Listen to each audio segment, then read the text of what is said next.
సాక్షి మీద పరువు నష్ట దావా కేసు వేసినటువంటి లోకేష్ బుధవారం నాడు ఆ విచారణ కోసం వెళ్ళిన నారా లోకేష్ రాజధాని అమరావతి చట్టబద్ధతపై మాట్లాడడం ఒక సంచలనంగా మారింది.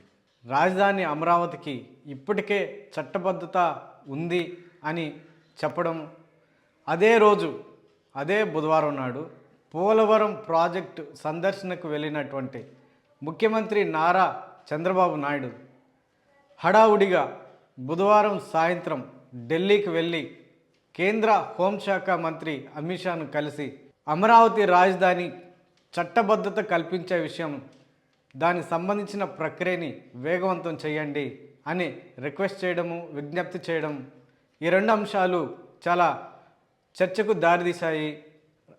రాజధాని రైతుల్లో మరోసారి ఆందోళన రేకెత్తించే విధంగా ఇవి రూపాంతరం చెందాయి. దీని చుట్టూ ఇప్పుడు ఆంధ్రప్రదేశ్ రాజకీయం నడుస్తూ ఉంది. ఒక్కసారి ఆంధ్రప్రదేశ్ అమరావతి రాజధాని చట్టబద్ధత గురించి ఒకసారి పరిశీలిస్తే విభజన తర్వాత 2024 జూన్ 2వ తారీఖు వరకు ఉమ్మడి రాజధానిగా హైదరాబాద్ని ఏర్పాటు చేశారు. ఆ తర్వాత సొంతంగా రాజధాని ఎంపిక చేసుకొని దాని ద్వారా దానికి చట్టబద్ధత తీసుకొచ్చుకొని దాని ద్వారా పరిపాలన సాగించాలి అన్నట్టుగా విభజన చట్టం కింద వాళ్ళు నిబంధనలు రూపొందించారు.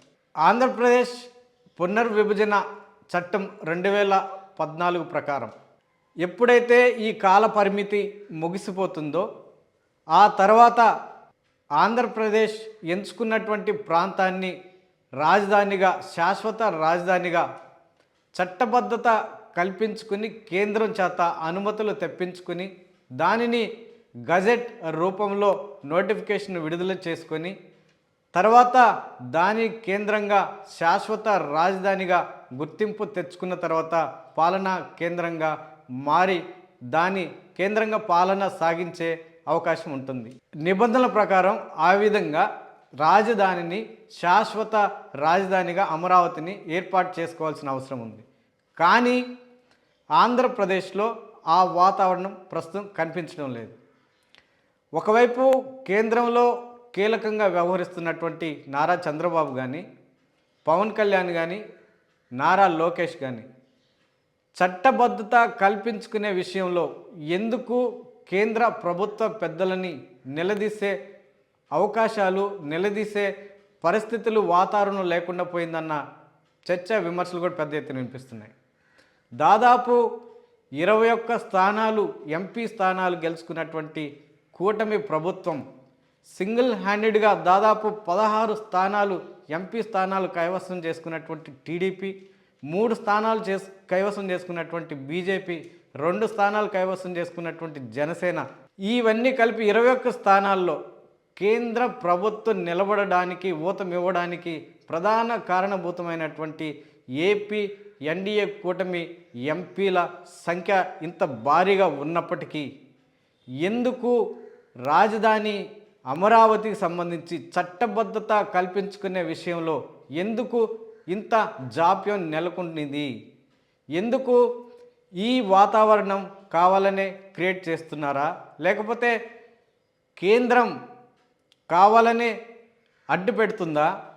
కేంద్రాన్ని ఒప్పించడంలో ఈ నాయకులు వైఫల్యం చెందుతున్నారా? చిత్తశుద్ధిని చూపించడం లేదా అన్న విమర్శలు కూడా పెద్ద ఎత్తున వినిపిస్తున్నాయి.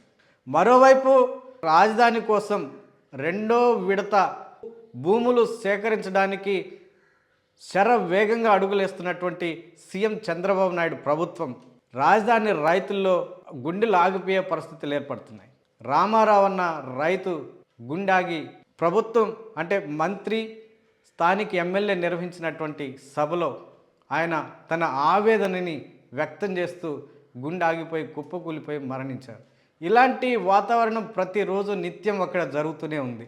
చాలామంది రైతులు ఆందోళనలతో వాళ్ళ నిత్యం భయాందోళనలు, ఒత్తిడులు, మానసిక ఒత్తిడులతో సతమతం అవుతున్నారు. తొలి విడత ఇచ్చిన దానికే మాకు గ్యారెంటీ లేకుండా పోయింది, రెండో విడత ఇవ్వడానికి మా దగ్గర మీ దగ్గర నుంచి మాకు ఏం గ్యారంటీ ఉంది అని వాళ్ళు ప్రశ్నిస్తున్నారు, నిలదీస్తున్నారు. మరి ఇలాంటి ఉద్రిక్త వాతావరణం నెలకొన్న నేపథ్యంలో రాజధాని రైతులను సముదాయించడం కోసం, వాళ్ళకి భరోసా కల్పించడం కోసం చట్టబద్ధత తీసుకుని రావడంలో ఎందుకు వైఫల్యం చెందుతున్నారు అన్న విమర్శలు పెద్ద ఎత్తున చంద్రబాబు మీద, ఆ పార్టీ నాయకుల మీద, ప్రభుత్వం మీద పెద్ద ఎత్తున వినిపిస్తున్నాయి. ఇవన్నీ చట్టబద్ధత తీసుకొని వచ్చిన తర్వాత రాజధాని ప్రాంత రైతులకి రక్షణ కల్పించడం సులభతరం అవుతుంది. వాళ్ళు భూములు ఇవ్వడానికి ముందుకొచ్చే అవకాశం ఉంటుంది.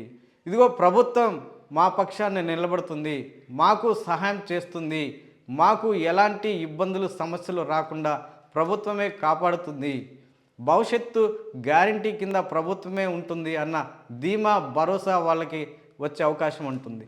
ఈ ప్రశాంత వాతావరణం నెలకొన్న నేపథ్యంలో వాళ్ళు రెండోసారి భూములు ఇవ్వడానికి కూడా వెనుకాడే పరిస్థితి ఉండదు. కానీ ప్రభుత్వం మాత్రం మీకు మేమున్నామని చెప్తుందే కానీ చట్టబద్ధత అంటే చట్టం రీత్యా రాజధాని ప్రాంతానికి ఒక చట్టబద్ధత కల్పించడంలో మాత్రం రాజధాని రైతులను ఆ దిశగా భరోసా కల్పించడంలో మాత్రం వెనుకడుగు వేస్తుంది, వైఫల్యం చెందిందన్న విమర్శలు పెద్ద ఎత్తున వినిపిస్తున్నాయి. అంటే ఇక్కడ కేంద్ర ప్రభుత్వాన్ని ఒప్పించడంలో కానీ, చట్టబద్ధత కల్పించి రాజధాని ప్రాంత రైతుల మనసులను గెలుచుకోవడంలో కానీ సీఎం చంద్రబాబు ప్రభుత్వం ఘోరంగా వైఫల్యం చెందింది అన్న విమర్శలు పెద్ద ఎత్తున వినిపిస్తున్నాయి. ఓవరాల్గా చట్టబద్ధత వైపు, చట్టబద్ధత అన్న అంశంపై అటు లోకేష్ మాట్లాడుతున్న మాటల్లో కానీ, ఇటు చంద్రబాబు నాయుడు వ్యవహరిస్తున్న తీరులో పూర్తి విరుద్ధంగా ఉన్న నేపథ్యంలో ఇది రాష్ట్ర వ్యాప్తంగా పెద్ద రాజకీయ చర్చగా మారింది.